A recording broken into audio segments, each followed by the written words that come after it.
First day of character class. We're going to discuss the structure and dynamic of different character classes in the different tabletop role-playing games. Whether you've been playing a long time or are brand new to this, one thing you'll notice about your group is it requires a variety of different character classes and types. Most successful groups will have a fighter, a cleric or healer, a magic user, and a thief. Those are the standard archetypes of fantasy adventure stories. I'm going to discuss each archetype individually. We're going to discuss it by providing examples of each archetype that I have used as non-player characters. When your group does or does not have all of the various archetypes, often your game master will provide a non-player character to fill that role. Now, keep in mind, I've been playing and usually game mastering since I was 15 years old, since Redbox D&D. And let's just say that my naming of NPCs has become a little more sophisticated since then. Now, let's start with the obvious fighters. Whether you've got Grognard, the half-orc, or Phi Tor from Swordland, the human fighter swordsman, they're all fighters. They provide the different flavor, certainly, but when push comes to shove, they're the ones doing the pushing and shoving. Different game systems have a greater or smaller emphasis on what your fighter will do and how important they are, but they are still the backbone of any adventuring group.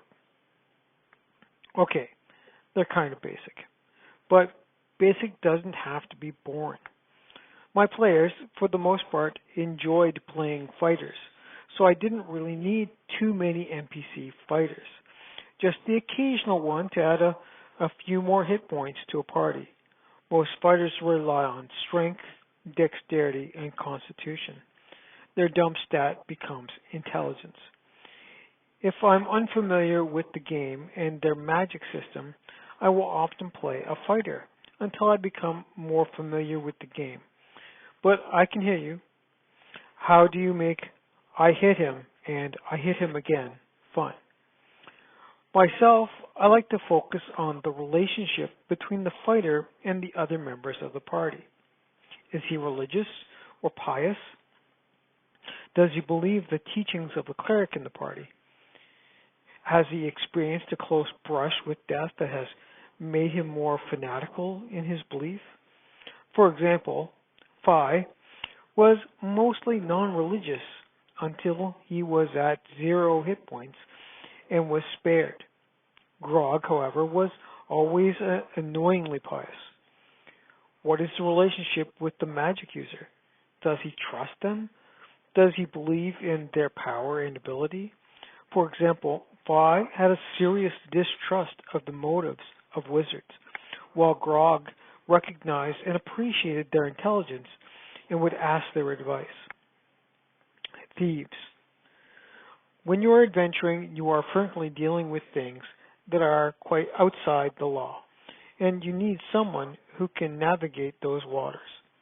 Again, depending on the system and the emphasis placed upon this element, they can be seen as an explorer, an expert treasure hunter, or simply as a scout. Where Phi distrusted the motives of wizards, he understood, shared, and could empathize with the motives of the thieves. Grognard was often wary of them, even to the point of accusing them of theft when he had lost something.